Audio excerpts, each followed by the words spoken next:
Boa noite, meus amigos do Facebook. Mais uma segunda-feira, passando um pouco de informação para vocês que nos acompanham aqui já há algum tempo. Hoje já quero agradecer a presença do meu amigo, vizinho de escritório aqui, advoga aqui no mesmo prédio que o nosso, bastante conhecimento para passar para os senhores. Ele, que é mestre em Direito,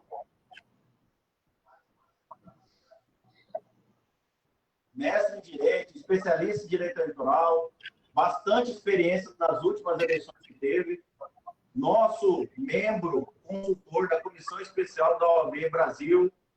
Então, para quem não conhece, obrigado mais uma vez, doutor Rodrigo Sirineu, por aceitar o nosso convite, e já passo a palavra para a Vossa Senhoria aí, fazer as considerações iniciais e colocando aqui para todos esse assunto tão importante para a gente, que é a propaganda eleitoral, depois de passado aí essa definição do calendário atual, e aí todos aqueles pré-candidatos, dirigentes, advogados que estão nos acompanhando, com dúvidas, principalmente nessa questão de pré-campanha, uma vez até que nós tivemos uma senadora eleita e que acabou perdendo o seu mandato por questões durante a pré-campanha.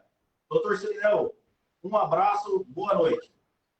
Ô Carlos, recebo o teu abraço com bastante entusiasmo. Eu que agradeço a oportunidade de estar falando com você aqui nesse espaço semanal que você, com muita felicidade, com muita proficiência, vem informando todos os amigos do Facebook, né, a respeito de vários assuntos aí da área jurídica que você domina mais do que ninguém.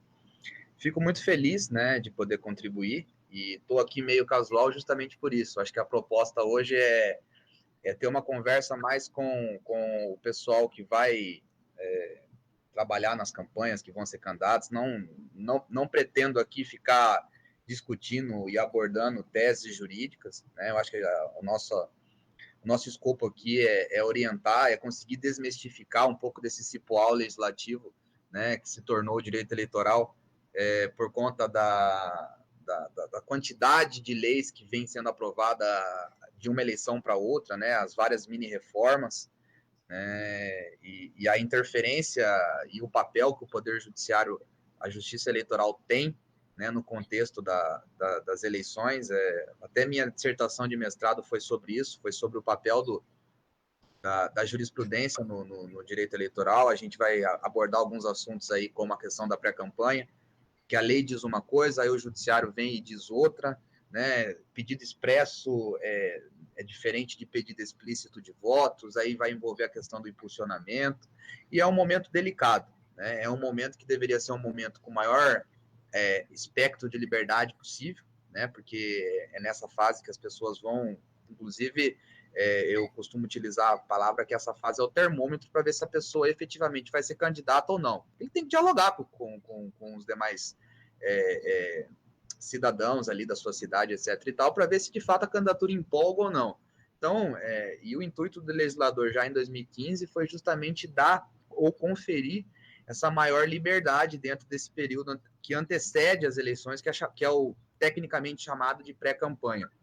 E como você mesmo disse, né, um período, a despeito da sua importância e de não estarmos numa campanha propriamente dita, deve-se guardar bastante cautela, bastante cuidado, está sempre bem orientado, e a sua live permite isso, né, mas mesmo assim, contar com o auxílio de um operador do direito, de um advogado, porque a gente tem esse caso, famoso caso da senadora Selma, né, que acabou se vendo em complicações em decorrência de gastos realizados na fase da pré-campanha, né? Evidente, tinha alguns fatos relacionados com a campanha, mas principalmente nessa fase da pré-campanha. Então, nesse momento inicial, eu queria dizer da minha felicidade. Eu adoro falar sobre esse tema, né, porque eu sou, de antemão, já digo para você que eu sou favorável à mais ampla liberdade nesse momento inicial.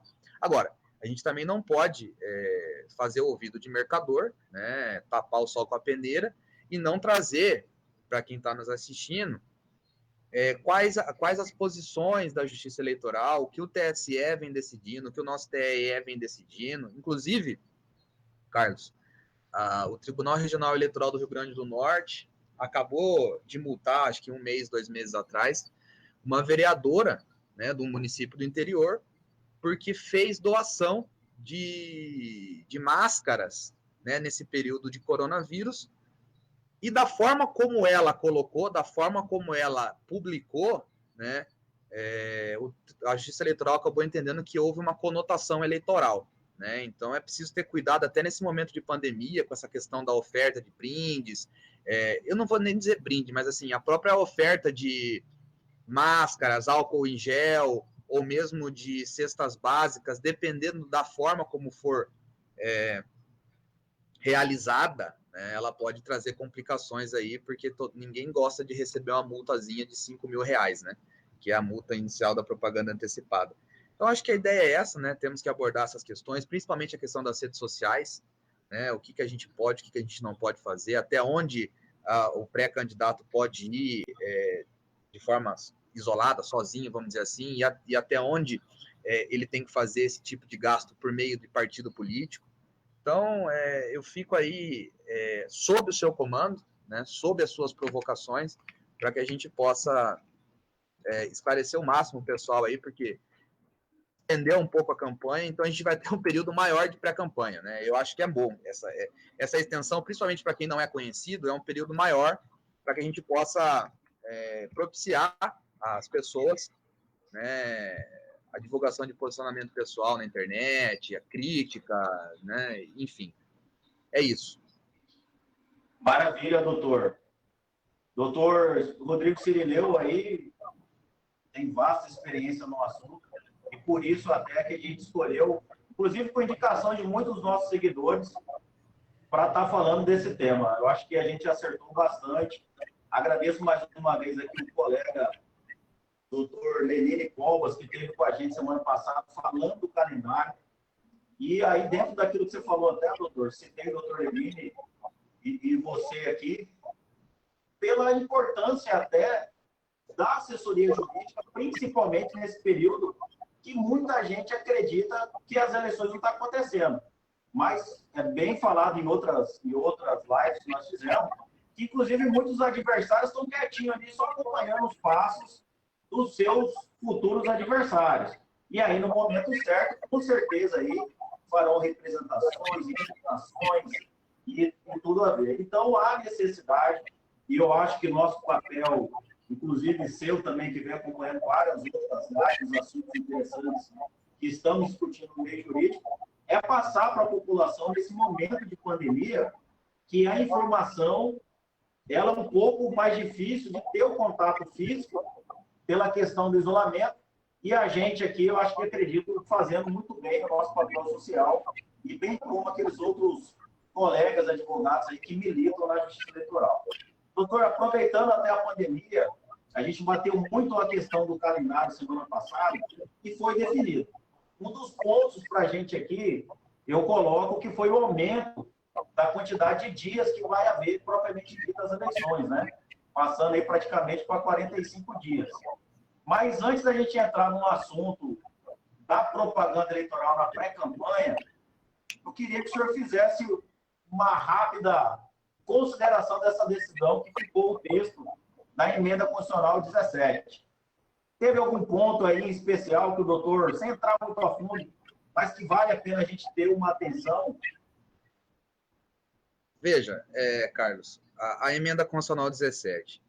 A gente tem um problema de saúde pública grave, né, que é a questão do coronavírus, e os especialistas, né, o ministro Luiz Roberto Barroso, que é presidente do TSE, tomou muito cuidado com relação a isso. Antes de fazer essa interlocução com o presidente do Senado e o presidente da Câmara, ele ouviu os especialistas, né, tentou até o último momento manter o calendário eleitoral, mas aquele Átilo e Amarino e outros médicos, né, o Átilo é aquele biólogo que vive falando sobre a questão do coronavírus, eles chegaram à conclusão que outubro não seria um mês, né, ou uma época, vamos dizer assim, tranquila para realizar essas eleições. E não sendo, então, o ministro Barroso, inclusive no seu discurso de posse, prometeu essa interlocução, né, e como a Justiça Eleitoral, ela administra julga os conflitos eleitorais e expede as resoluções, ela tem esse papel sobranceiro, esse papel de destaque, né, na questão do nosso calendário eleitoral. Mas a Justiça Eleitoral pode muito, mas não pode tudo, né? E a regulamentação, né, legal, constitucional, para adiar uma eleição, ela precisava ser feita pelo Congresso. Porque muita gente pode se perguntar, mas por que a Justiça Eleitoral não fez isso? Porque o nosso desenho institucional não lhe dá poderes para fazer isso. Quem pode fazer isso é só o Congresso. E como essa matéria tem assento constitucional, como ela está prevista na Constituição, só uma emenda constitucional. Então, e aí algumas pessoas que trabalham há muito tempo com direito eleitoral até falam, nós voltamos à época da constitucionalização do direito eleitoral. Nesse quesito, eu acho que para a gente evitar, né, Carlos, que nós fizéssemos uma PEC apenas para aprovar a mudança do calendário eleitoral, e aí descer depois para a legislação eleitoral, para mudar por via legislativa a legislação eleitoral, eu acho que o Congresso acertou em fazer essa regulamentação de exceção, essa regulamentação transitória. E não tem muito segredo. Não tem muito segredo na questão da PEC. Todos os prazos que já passaram precluíram. Então, os afastamentos de 6 meses, os afastamentos de 4 meses, a questão de domicílio eleitoral e filiação partidária, como já precluíram, já passaram, a PEC entendeu que precluiu, né? E aí os prazos de desincompatibilização menor, né, o prazo de desincompatibilização menor, que é o de 3 meses, ele foi estendido porque ele ainda não havia sido ultrapassado. E de resto, né, porque o restante do texto da PEC é dizer, olha, o que era previsto para tal data, agora é previsto para tal data. E te confesso que até agora eu não decorei. Toda hora tem que falar, deixa eu voltar aqui na PEC, porque a gente está acostumado com um calendário normal, e a gente tem que voltar para o calendário novo da PEC, mas assim, é basicamente essa regulamentação, né? Então, a outra novidade é o seguinte, a gente sabe que apresentadores de programa de rádio e de televisão, eles são obrigados a se desincompatibilizar, a se afastar desses programas no dia 30 de junho. A PEC estendeu isso para o dia 11 de agosto.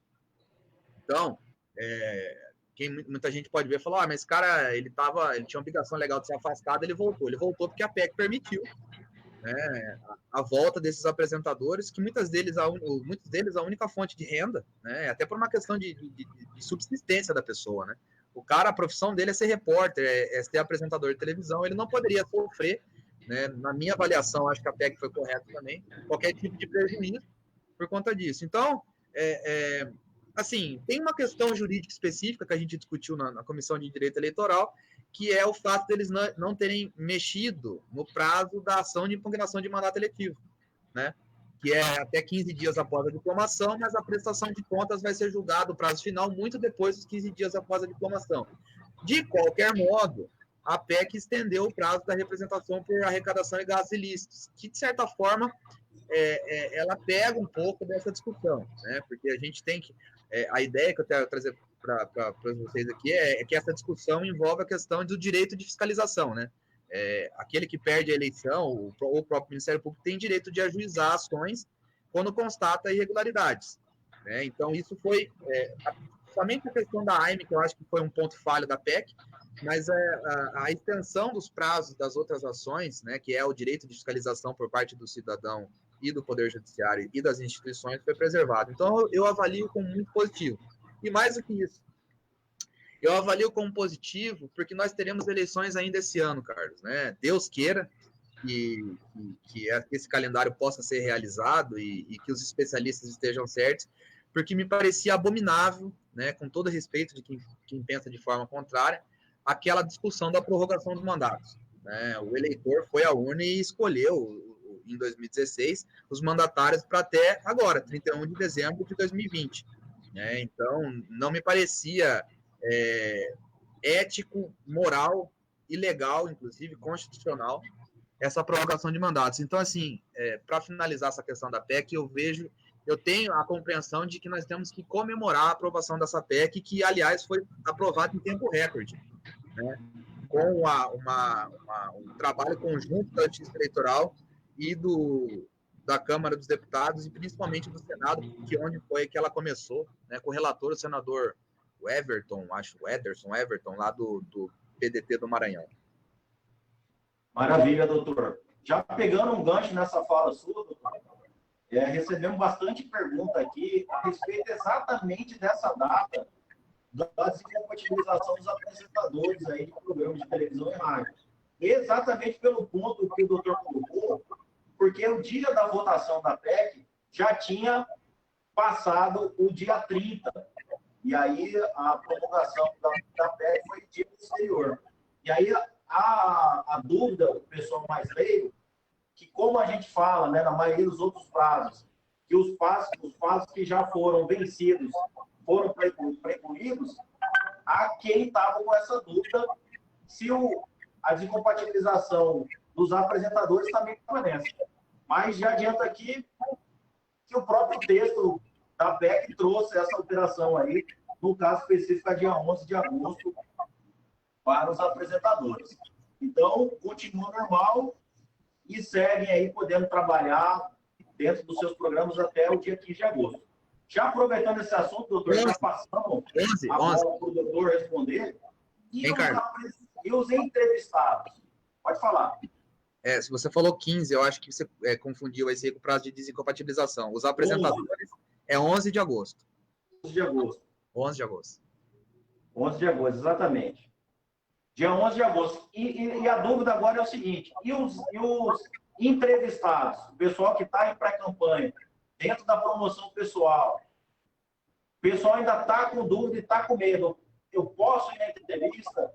Eu posso ir no programa de televisão? O que eu posso falar na entrevista?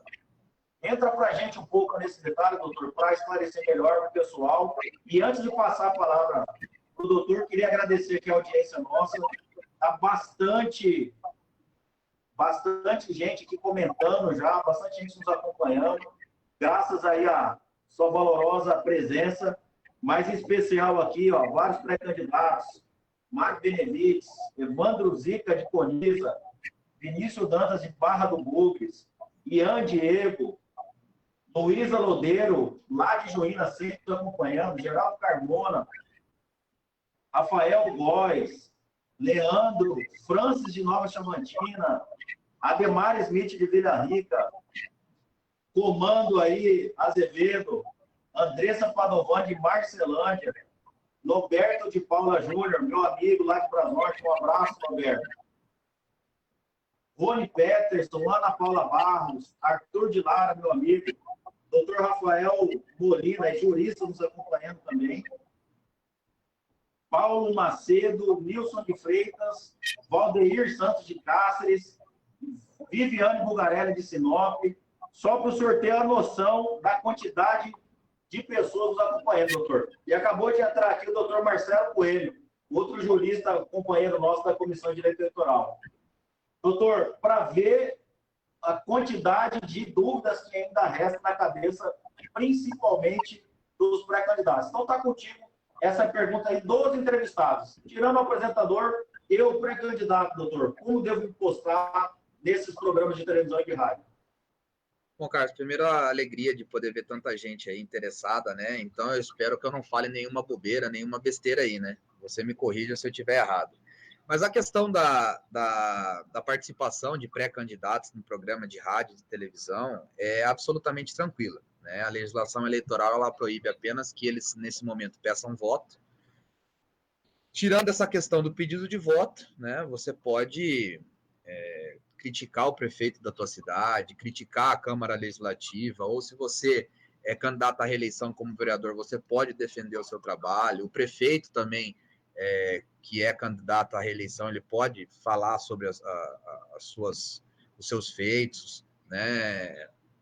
O que não pode, né? Além do pedido expresso de votos. Isso já é alguma coisa voltada para as emissoras de rádio e televisão, né? E aí eu vou falar da diferença entre as emissoras de rádio e televisão e a imprensa escrita de uma forma geral, que envolve internet e os jornais impressos. O que as emissoras não podem é dar tratamento privilegiado, né? O que seria esse tratamento privilegiado? Vamos dar um exemplo que haja 3 ou 4 pré-candidatos lá em Marcelândia, como você falou, né? A rádio ou a televisão local não pode levar só o Zezinho o Zezinho do bar para ser entrevistado e deixar os outros 3 pré-candidatos de fora. Por quê? Porque daí você está utilizando algo que é concessão da União, do poder público, né, em benefício dessa candidatura. Então, há de se existir o que a gente chama de paridade de armas. É de ser oportunizado o direito, né, de se manifestar, né, e a sociedade de se informar com relação a todos esses pré-candidatos. Fora isso, não há problema nenhum.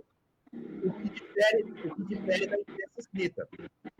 Né? A imprensa escrita, ela tem uma maior liberdade, né? Os editoriais de sites, de jornais, eles têm uma maior liberdade na sua atuação, né? Então não existe, não é que não haja possibilidade de uso indevido dos meios de comunicação social nesse caso, mas há um espectro de liberdade maior para esses veículos de comunicação, né? E não tem problema nenhum também. Hoje é muito normal, né? Alguém dá uma entrevista na rádio, dá uma entrevista na televisão e compartilhar isso no Facebook. Lá na frente, quando a gente for falar da questão do dispêndio financeiro, do impulsionamento, é que eu vou fazer um alerta, né, a respeito disso. Mas, assim, você compartilhar sem impulsionamento, eu não vejo problema nenhum. Ah, doutor, por que você vai falar da questão do impulsionamento? Porque a questão do impulsionamento é uma questão que ela é uma montanha-russa, até do ponto de vista da jurisprudência do Tribunal Superior Eleitoral, né? No caso de Várzea Paulista lá, que ficou decidido que é possível o gasto na fase de pré-campanha, desde que observada a questão do pré-candidato médio, né, sob pena de evitar abuso, ou seja, uma pessoa muito rica não pode ficar utilizando muito dinheiro no Facebook para ficar impulsionando, né, porque os outros candidatos não têm condição de fazer isso, né?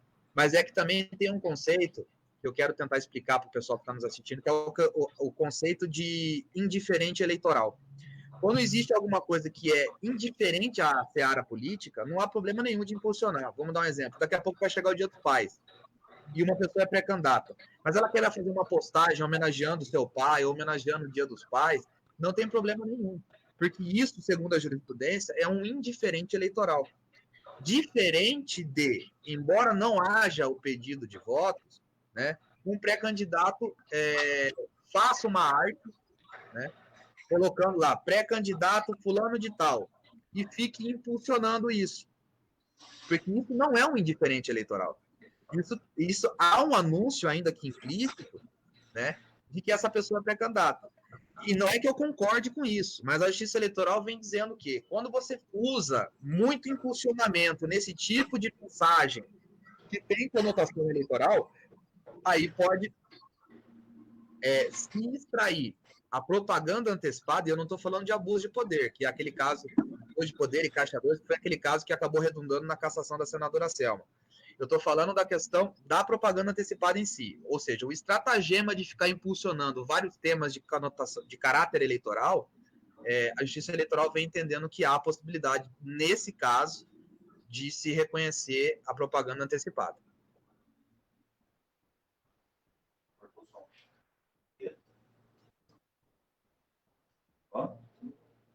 Doutor, tá me ouvindo bem aí? Estou te ouvindo. Tá com um delayzinho aqui, mas beleza.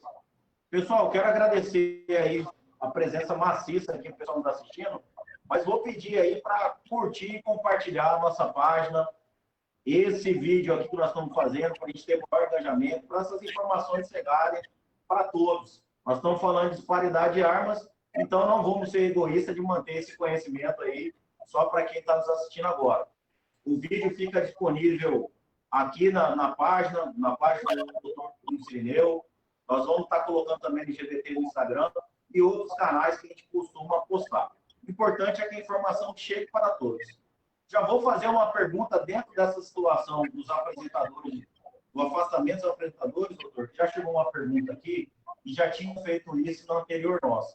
E os proprietários de jornais, de donos de site, de donos de emissoras de televisão pelo interior, tem alguma proibição para esses proprietários, eles que não aparecem, e eles não falam nada do nome deles, mas eles são proprietários ali do meio de comunicação. tem alguma conduta neles que tem que ser feita para descompatibilizar também da função de proprietário? Veja, é só não utilizar essa concessão, né, que se tem para benefício próprio, né? Não há nada específico como há com o apresentador de televisão. E, com mais ênfase ainda, a questão dos donos de jornais, donos de periódicos e etc. É óbvio, se ele ficar utilizando o jornal dele, virar um jornal panfletário, né, ou seja, como um instrumento específico de sua autopromoção, é evidente que ele vai ser demandado, né, por uso indevido dos meios de comunicação social. Por quê? Porque o jornal dele deixou de ser um instrumento de liberdade de imprensa, de informação, para se tornar um panfleto político, né? Agora, fora isso, não vejo problema algum, né? E, inclusive, de pessoas que a gente vê anunciado aí, não é segredo para ninguém, né? Que o PSDB aqui em Cuiabá quer lançar o Dorileu Leal, que é dono do grupo Gazeta de Comunicação, para a prefeitura de Cuiabá. Não tem nenhum empecilho para ele, né? Nesse sentido. O fato dele ser proprietário da televisão não significa que ele esteja impedido de se candidatar. Porque não deixa de ser como outro qualquer, né? Maravilha. Doutor, já entrando também nessa questão de impulsionamento nas redes, eu também comum um pensamento igual ao seu. A gente já vem debatendo muito esse assunto, muitos perguntam na questão do impulsionamento, e eu tenho esse mesmo entendimento que a gente não pode ficar utilizando o impulsionamento com recursos financeiros, e até vou falar aqui não uma questão jurídica, mas até estratégica do candidato. Eu acho que esse momento até, ele trabalhar o seu nome, suas qualidades, ele mostrar para o eleitor, inclusive, o que o eleitor quer hoje, que é uma conduta diferente dos políticos, dos candidatos. Então, às vezes, ali, eu falo que a gente tem muito contato com o eleitor também, pela natureza do trabalho que a gente desenvolve.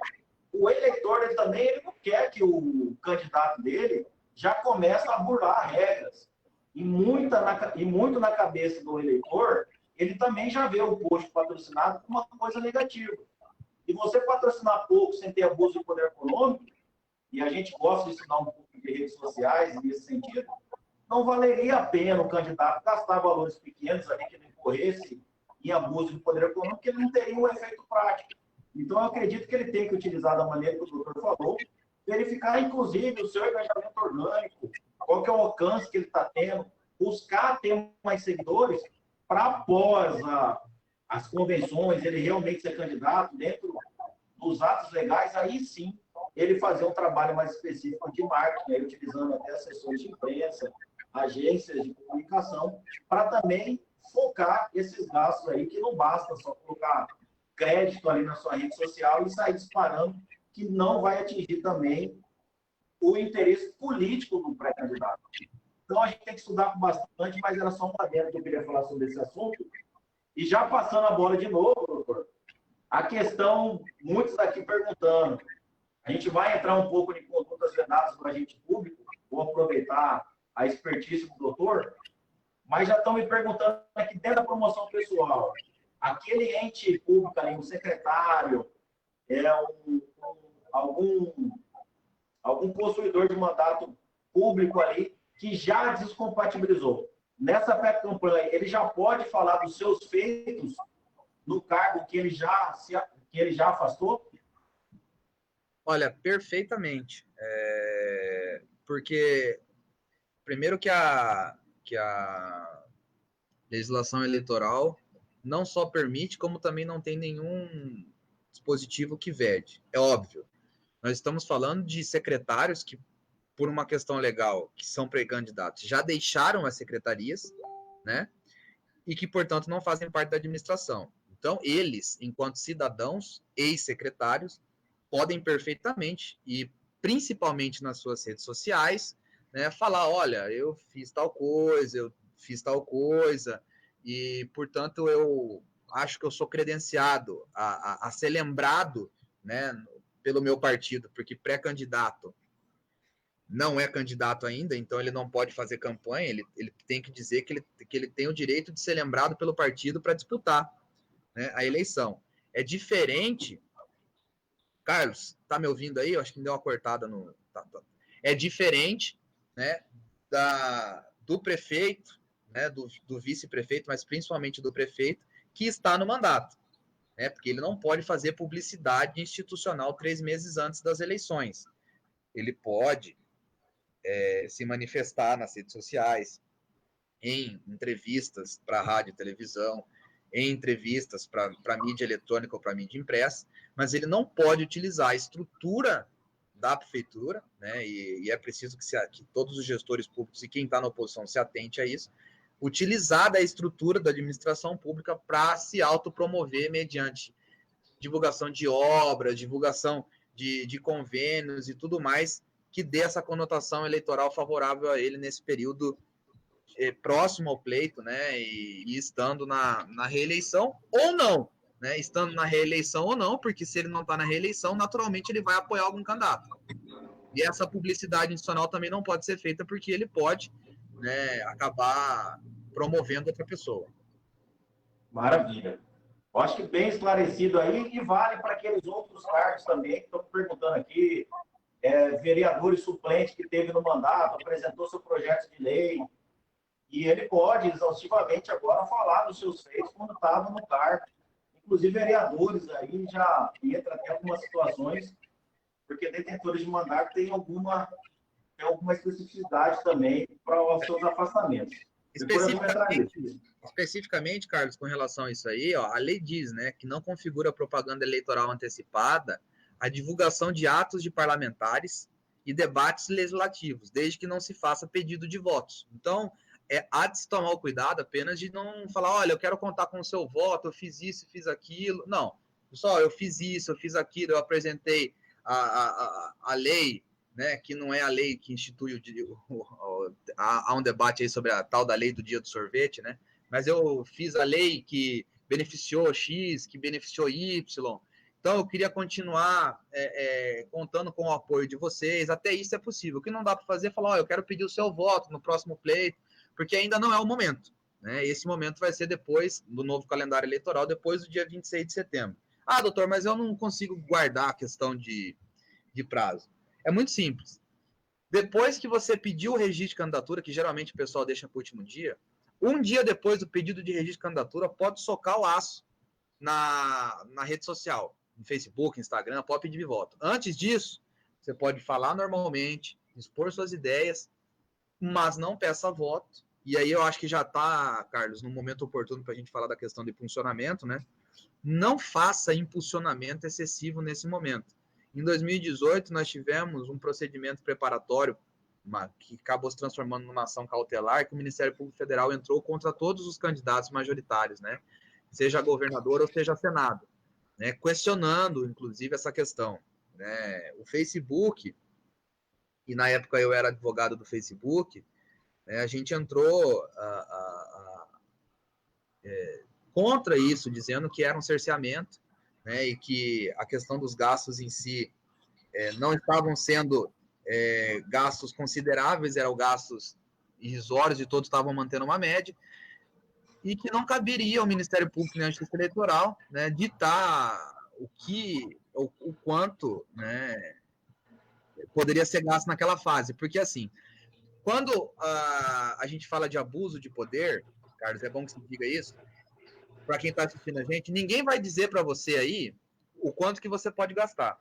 Você tem que fazer eu até escrevi um artigo sobre isso, depois se quiser eu disponibilizo, né? É o gasto do pré-candidato médio reclama a ideia ou chama à tona a ideia de bom senso. Você tem que ter um bom senso. Agora, esse tipo de coisa, a legislação não pode, não proíbe, e o judiciário também não vai fazer. Eles não vão estipular um critério.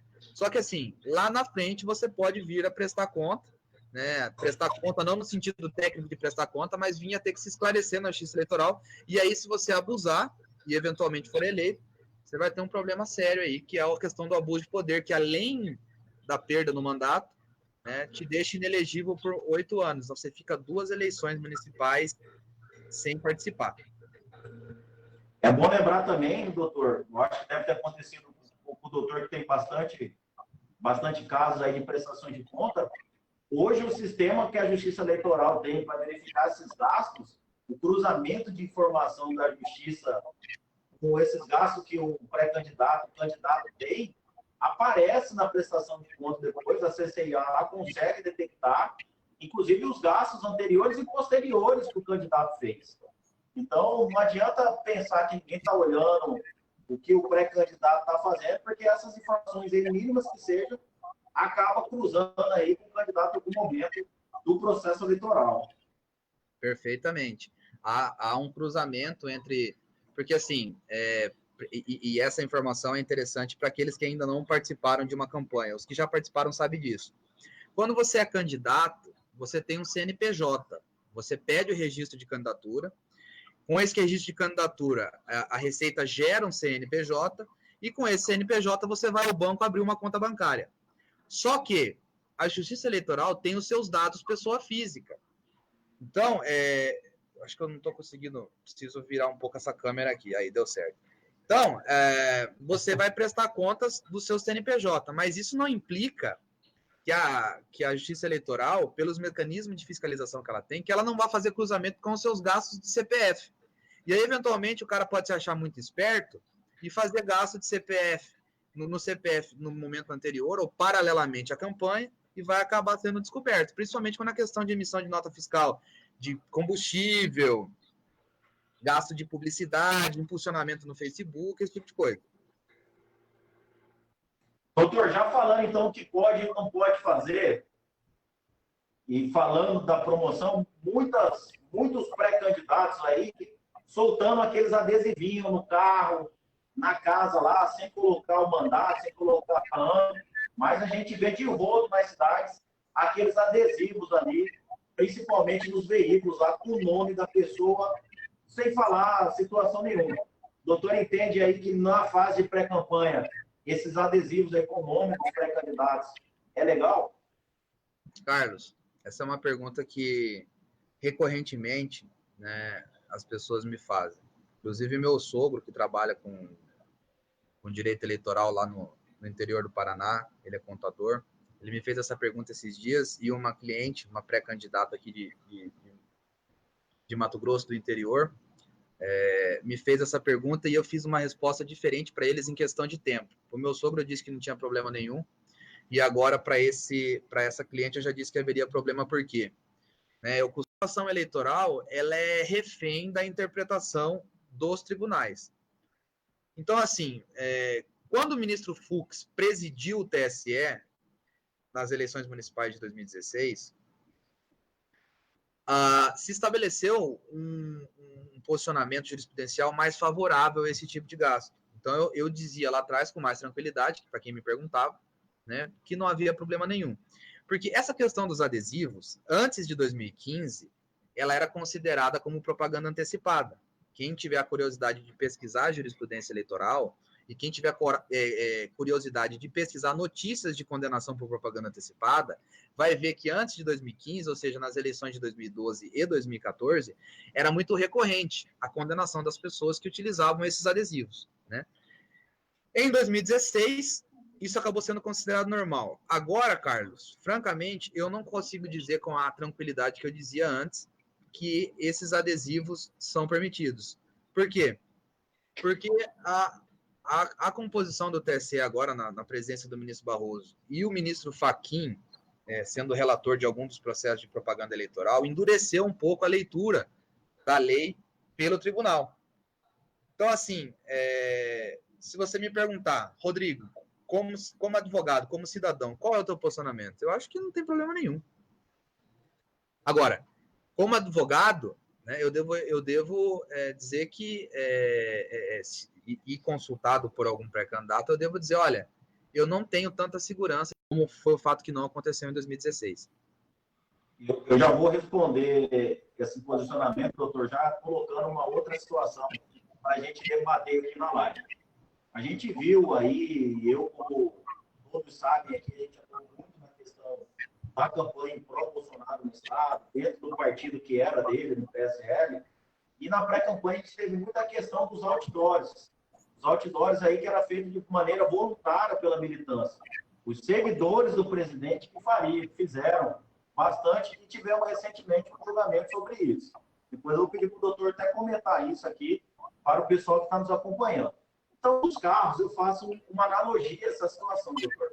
E é o que eu falo até para aqueles que a gente orienta também. Eu acho que a preocupação é praticamente quase igual ao funcionamento. A questão é do gasto antes. Eu acho que ter o adesivo por si só no carro, se fosse de maneira espontânea, feito por um seguidor, por um ente querido, que ele fez ali de forma voluntária, colocou aquele adesivo, eu não entendo problema nenhum. Agora, se for uma ação coordenada do pré-candidato, dele já ir na gráfica, fazer uma tiragem grande, aí eu acho que sai um pouco daquela questão de candidato médio, candidato comum. E aí já um desequilíbrio na campanha com esses gastos com os adesivos. Então, eu vejo muito por esse lado da questão de quem está fazendo esses gastos, né? Se for uma manifestação espontânea do servidor, eu não vejo problema nenhum. Agora, se for uma ação orquestrada, uma ação de marketing, eu já vejo problema e, inclusive, oriento a não fazer os pré-candidatos, que vai ter problema com isso, bem como o doutor disse. A gente está vendo que a nossa corte eleitoral, no TSE, vem mudando as pessoas que estão lá com pensamento mais conservador, essas flexibilidades que tinham no passado. E também os próprios candidatos que vão ser adversários no pleito. Está todo mundo atento. Eu, doutor, esses dias eu recebi, até comuniquei ao nosso presidente da comissão para falar com a ouvidoria, porque já tinha uma quantidade tremenda de pré-candidatos tirando print, tirando foto dessas condutas que nós estamos debatendo assim, se é legal ou não, de outros candidatos querendo representar lá pelo famoso pardal, fator preponderante para a eleição dele. Até porque nós estamos num momento aí de isolamento social. O carro circulando na cidade não vai trazer nenhum efeito que vai fazer ele ganhar ou perder as eleições. Carlos, assim, primeiro essa questão de até que ponto é eficaz ou não determinado tipo de estratagema no período de pré-campanha, a gente tem que ter, pelo menos eu tomo cuidado, né, de dizer para você que eu entendo tanto de marketing eleitoral quanto de física nuclear, nada, sabe? Mas assim, no que diz respeito a essa questão dos adesivos, é óbvio que a Justiça Eleitoral ela faz uma análise indiciária, né, e pelo que ordinariamente acontece. Se você há uma pessoa distribuindo isso daí, né, com um custo exacerbado. No que diz respeito à questão dos outdoors, a Justiça Eleitoral trata da seguinte compreensão. Como ele não é permitido na campanha, porque foi reduzido drasticamente as dimensões da propaganda eleitoral, e desde 2012, se não me falha a memória, não é mais permitido o outdoor, que é aquela que superava... Antigamente o outdoor não podia passar de 2 metros, 2 por 2, agora já reduziu para 50 por 40, daqui a pouco a gente vai fazer foto 3 por 4, você vai poder fazer divulgação mínimas, né, até extinguir.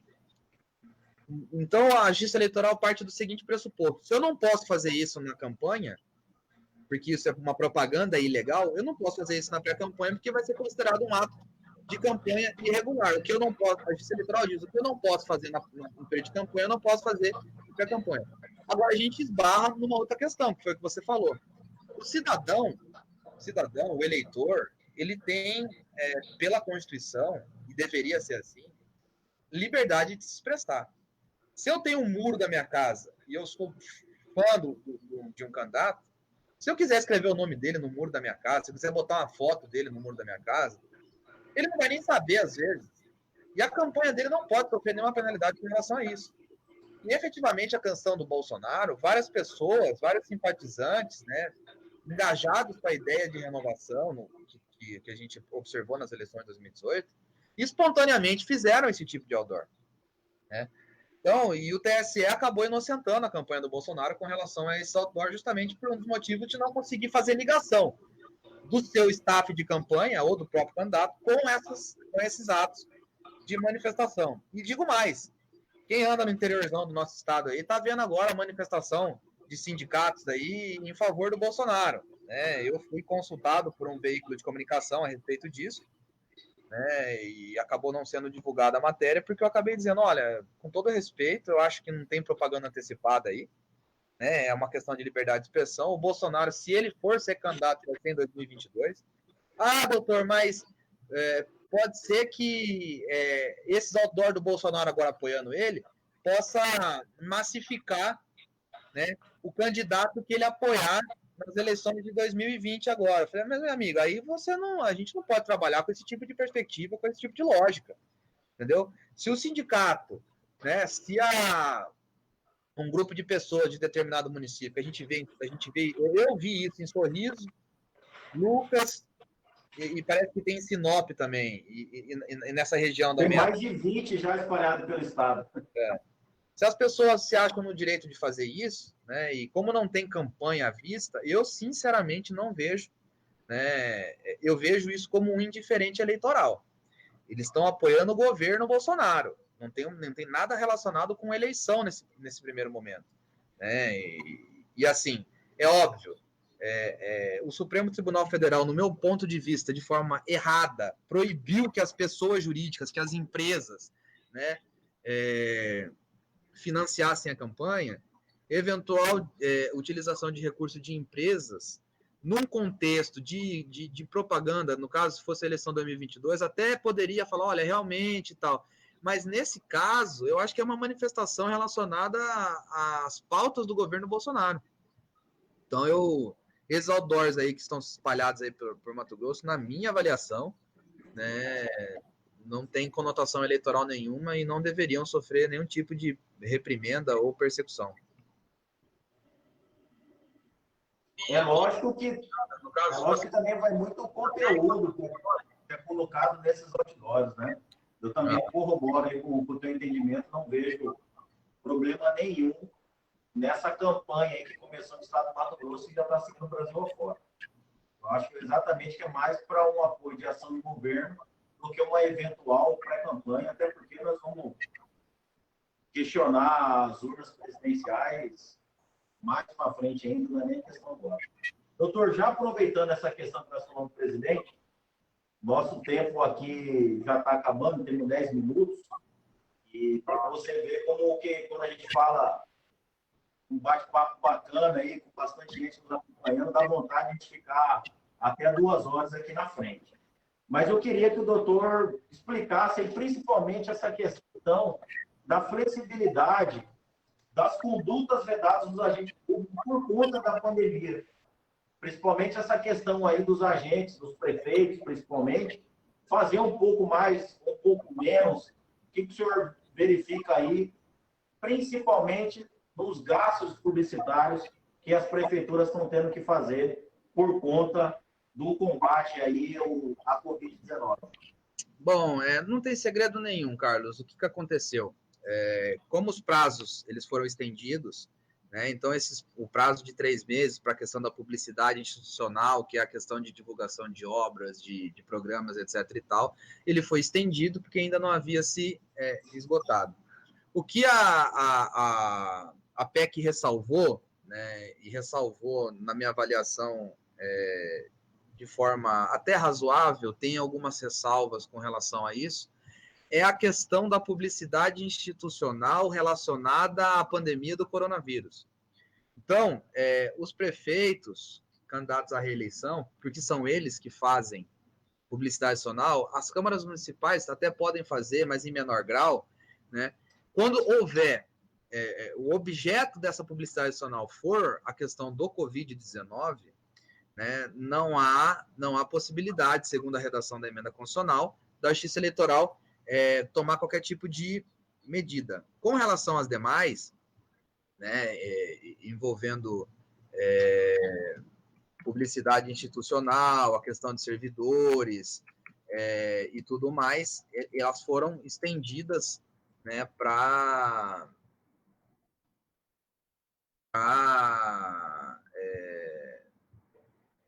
3 meses antes das eleições, ou seja, até o dia 15 de agosto, porque hoje já não haveria mais a possibilidade da sua efetivação. Então, não tem muito segredo, né? E é só essa questão mesmo da publicidade institucional relacionada com a questão do Covid-19, que a PEC deu uma folga, vamos dizer assim, porque o prefeito precisa estar constantemente chamando a população para fazer ou deixar de fazer alguma coisa, a questão da quarentena, isolamento, evitar tais lugares, isso que eu acho que é até razoável. Mas, né, o excesso nisso também pode ser apurado, né? Há uma ressalva final dizendo que o eventual excesso da publicidade, né, nessas questões pode ser também objeto de apuração da Justiça Eleitoral. Então, não é um cheque em branco, como alguns podem achar. Maravilha. Doutor, Flávia Rodrigues Ramiro, Flavinha, está falando que é a sua fã aqui, fez uma pergunta interessante. Já tem o limite de gasto aí para vereadores? Vou deixar contigo essa resposta. Olha, se eu não cochilei, né, nesse período, obrigado, Flávia, pela pergunta, você é uma amiga querida. O TSE, se não me falha a memória, posso estar equivocado, mas ele ainda não disponibilizou uma tabela, porque a legislação eleitoral fala que o TSE vai regulamentar. Como nós estávamos preocupados, né, com a questão da própria realização da eleição, né, eu não me lembro, né, como eu falei para você, eu posso ter equivocado, pode ter passado despercebido, mas eu não me lembro do TSE ter fixado. De toda sorte, né, os interessados têm que acompanhar aí, porque o que acontece? De acordo com o número de habitantes das eleições anteriores, o TSE vai fixar numa resolução o limite máximo de gastos para prefeito e para vereador de cada cidade, né? Então, a gente tem que acompanhar, né, a movimentação do TSE nesse sentido, para a gente se planejar. E vale lembrar, Carlos, uma coisa que passa despercebida que esse limite é muito importante para a questão das doações, porque tem uma nova norma que diz que agora, porque antigamente você poderia doar até 10% do seu rendimento bruto de pessoa física do ano anterior.